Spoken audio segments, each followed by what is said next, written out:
Isang malaking game changer para sa mga Pilipino ang pinangunahan ni na President Ferdinand R. Marcos Jr. at Ramon Ang sa pagbubukas ng bagong NAIX westbound off-ramp papuntang NAIA Terminal 3, mababawasan ang matinding traffic at mapapabilis ang biyahe ng mga motorista at biyahero.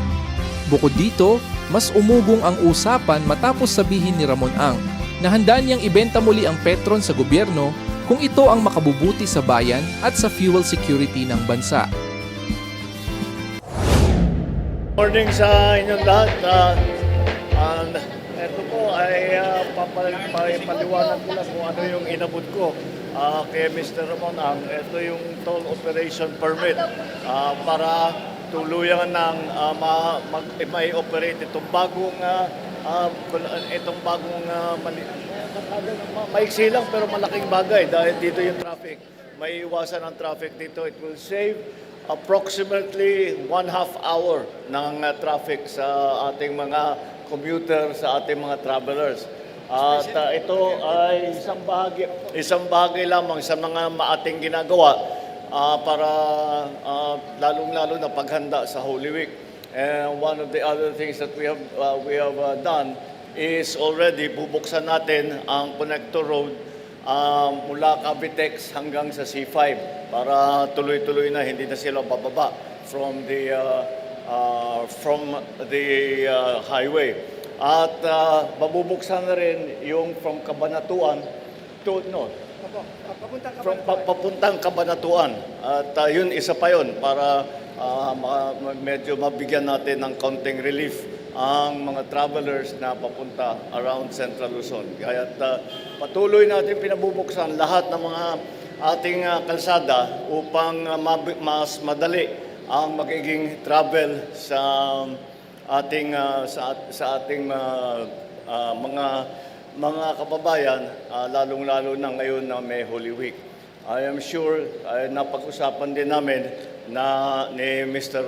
Ramon ang mga pagpasok ng fuel sa atin at in terms of crude oil supply, dahil pinapasok nila ang crude oil para i-refine dito sa Pilipinas at may save iba ang presyuhan kapag nagpasok tayo ng crudo mismo, ng diesel, kaysa sa nagpasok tayo ng crude oil at tayo mag-refine. Mas mahal yung pagpapasok ka ng refined na diesel na. At ang ika niya ay meron na tayong supply of crude oil, sufficient supply hanggang June 30. Pero patuloy pa rin ang ating paghahanap ng supply, patuloy pa rin ang ating pagsuporta sa ating mga commuter para naman mabawasan ang bigat ng epekto nitong nagkakagulo sa Middle East. Okay? Maraming salamat. Magandang umaga sa inyo. Thank you. Itong pong project na ito, game changer po to sa mga biyahero. Dahil nung araw, natatraffic sila sa mga lugar na ito going to the airport. With this, napakabilis na ho ang paraan pagpunta sa airport. Kaya, with DPWH and DOTR cooperation, napakabilis po natin natayo itong mga to. At in fact, inutos pa sa akin ni Secretary Vince Dizon and Secretary Banoy na yung Skyway pinapalaparan natin ngayon dahil from 7 lane magiging 8 lane. Wala na pong traffic yan after next year. Ayan. So in short, napakarami natin trabahong ginagawa para gumanda ang takbo ng Pilipinas. Ngayon po, ginagawa natin yung TR4, South Luzon Expressway, all the way to Lucena. Matatapos po yan by the end of this year, 2026 of December. Kanya game-changing po yan sa mga tiga Bicol. At si Secretary Vince Dizon po, inapprovean niya na rin yung parcellary for us to start surveying going to Matnok. 420 kilometers po yon. Kaya napakarami nating ginagawa. Hindi ho tayo tumitigil magtrabaho para mapaganda ang biyahe ng mga tao, mga kababayan natin. Salamat po. Siguro ano na yan, no? Okay? Una, nagpapasalamat ang buong gobyerno at ang bansa natin kay Mr. Ramon Ang at sa private sector. Kasi talagang pagka nagtutulungan ng private sector at ang gobyerno, maraming mga nagagawa at mabilis nagagawa. So, i-reiterate lang namin ni Sec Bano yung direktiba ng Pangulo. Sabi niya, gago na ngayon, may problema tayo sa presyo ng gasolina, presyo ng diesel. Kailangan talaga magbukas tayo ng mas maraming mga bagong kalye. Kasama itong NAIA-X ramp papuntang Terminal 3. Ang savings nito, 20 to 30 minutes. Natatraffic yung mga tao dyan. Minsan nahuhuli sa biyahe kasi sa traffic. Pero ngayon, dire-diretso na. At meron pa siyang mga pinapabuksan sa amin bago mag Holy Week. So, yun yung C5 to Cavitex at yung extension ng CREX ng Central Luzon Expressway papuntang Cabanatuan. Lahat to mabubuksan natin upon the President's directive bago mag-Holy Week.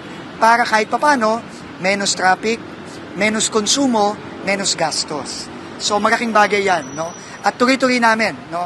At next week din, mag-i-inspect kami ng MacArthur and Maharlika Highway ni Sec Banoy, no? Kasi ang gusto natin, ang sabi ni Pangulo, kailangan zero obstruction tayo sa Maharlika Highway para yung biyahe tuloy-tuloy, walang tumutukod, walang humihinto. Kasi pag huminto, dagdag gastos sa krudo, dagdag gastos, dagdag oras sa biyahe, dagdag gastos sa mga kababayan natin. So, lahat yan, kailangan gawin natin kasi kailangan tulungan natin yung mga kababayan natin lalo ngayon. Naghihirap sa presyo ng gasolina at diesel. Sir, magkano yung project cost nitong westbound off-ramp? Sir, magkano daw ang project cost? Itong project na ito, maabot na 1 billion piso to. 1 billion pesos. Sir, may mga i-announce po ba tayo para sa mga biyahero ngayong Holy Week? Yan, sir. At sa gitna ng crisis din. If you notice, mas konti yung buwibiyahe ngayon. Pero pinakamaganda ngayon is habang konti ang buwibiyahe, i-accelerate natin yung construction ng mga kalsada. Widening it, additional lane, alisin yung mga bara-bara.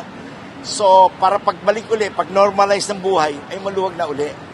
So, tuloy-tuloy po tayo tumatrabaho in support of DPWH and TRB and the OTR. Sir, nabanggit po ni Pangulo kanina, mas mura daw yung tinanggap natin na crudo na dito palang i-refine. So, gaano po ba kabilis natin kayang mag-refine? Hindi, ganito ang ibig sabihin nun. Pagka nag-import ka ng diesel or gasolina, kung magkano yung world price plus premium, 40% premium, 50% premium pagka may shortage. Pagka nag-import ka ng raw materials, crude oil, ang premium po, konti lang, mga 10%, 20%. Kaya napaka-importante na maka-import tayo ng crude oil para sa ganon, tuloy-tuloy ang supply. Number one. Number two, alam nyo ba, every crisis at pag may gera, pinaka mahirap mag-import ng finished product. Especially ngayon, itong napansin nyo, Russia-Ukraine war, binobomba nila yung dalawa yung mga oil refinery. Itong naman nangyari sa Iran war, binobomba ng Iranian refinery ng Saudi, Dubai, Abu Dhabi, lahat sila, Qatar. So therefore, yung supply ng galing sa refinery, halos bumaba na. Nung araw, ang refinery capacity versus demand, malaki. Ngayon po, halos wala na. Kaya very important na magkaroon tayo ng refinery. Kung walang refinery, saan ka bibili ngayon ng finished product? Yan ang ibig niya sabihin. Sir, how do we, parang how fast can we refine yung crude oil na naaangkat natin given na we're down to just one refinery plant? Hindi bale. Even with one refinery, we can supply at least 30 to 35% of your consumption. Parang ikaw, dati ka kumukonsume mo ng 100 liters. Kung may 35 liters ka, di magagawa mo pa rin lahat ng trabaho mo. Nabawasan mo lang yung pasyal mo, date mo, yung mga gano'n. In short, very important na meron talagang supply kahit na 35% of Philippine consumption. At yung Petron Refinery will keep running dahil mas malaki ang chance para makabili ng crude oil kesa finished product. Sir, maliban yung sa dumating from Russia, or may na-expect pa po tayong Napakarami natin binibili, napakarami natin kausap. Ayaw ko lang ikwento sa yung detalya kasi yung mga trader, lalaki ang ulo nun, mamahalan ako eh. Kaya hindi namin kinukwento kung sino yung mga kausap namin. Pero we are sure by yung Petron can supply the market up to June 30 minimum. Pero we keep buying crude oil and we hope we will never run out of supply. Kasi very important public service po ito. Kasi pag nag-run out yung Petron, patay na.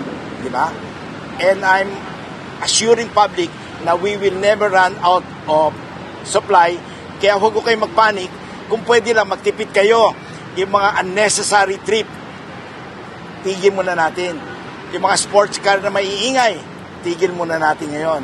Kasi talagang dapat yung fuel available, gamitin sa tama, gamitin sa importanteng gamit. O kamukha niya, we are giving priority to public transport.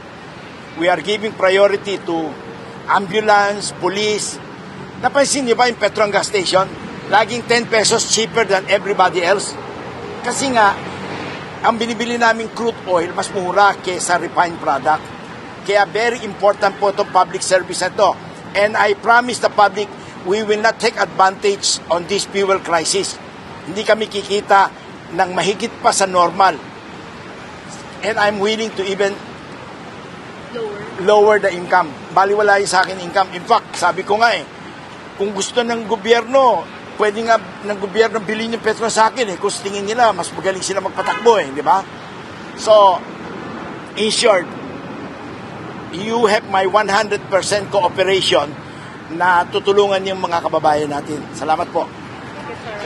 Sir, sorry, pahabol lang. Yung sa banggit nyo, they're willing to lower the income. Meron ba kami... Hindi, ibig sabihin ganito. Minsan, kahit na mas mataas yung pagkabili namin, kung yung market mababa, hindi bali na, sa sakripisyo na namin, bibili na namin yung mas mahal na crude. So, lilit yung income. Para lang siguradong hindi tayo ma-run out of crude oil, ganon. How about rollbacks? Meron ba yan? Ang presyo based on replacement value every day So ngayon, kung tingin nyo, ibebenta mo at a loss, we can do that. Everybody can do that. Pero until when? After 1 month or after 2 weeks, bankrupt lahat ng oil company? Pwede rin yun kung yun ang tingin nyo mas mabuti. Kasi may sinabi po si Senator Marcoleta yesterday na about 3 billion pesos a day daw po ang kinikita ng oil company. Not Petron. I am willing to open Petron books to COA to public scrutineering. Wala po kaming gustong i-take advantage na kita, especially during the crisis. Pag tinignan mo yung Petron, ang sales revenue po, 800 billion a year, 700 billion a year. Magkano income? Ganun lang po ang income. 6-7 billion a year in the Philippines. Mas malaki ang kita sa Malaysia. Alam mo bakit? Kasi ang Malaysia, guaranteed profit. Ang other countries, binibigyan yung oil companies ng guaranteed profit. Pilipinas lang ang wala kasi deregulated tayo. Market force. Which our neighboring countries will copy soon. I-deregulate na rin nila yung oil industry nila.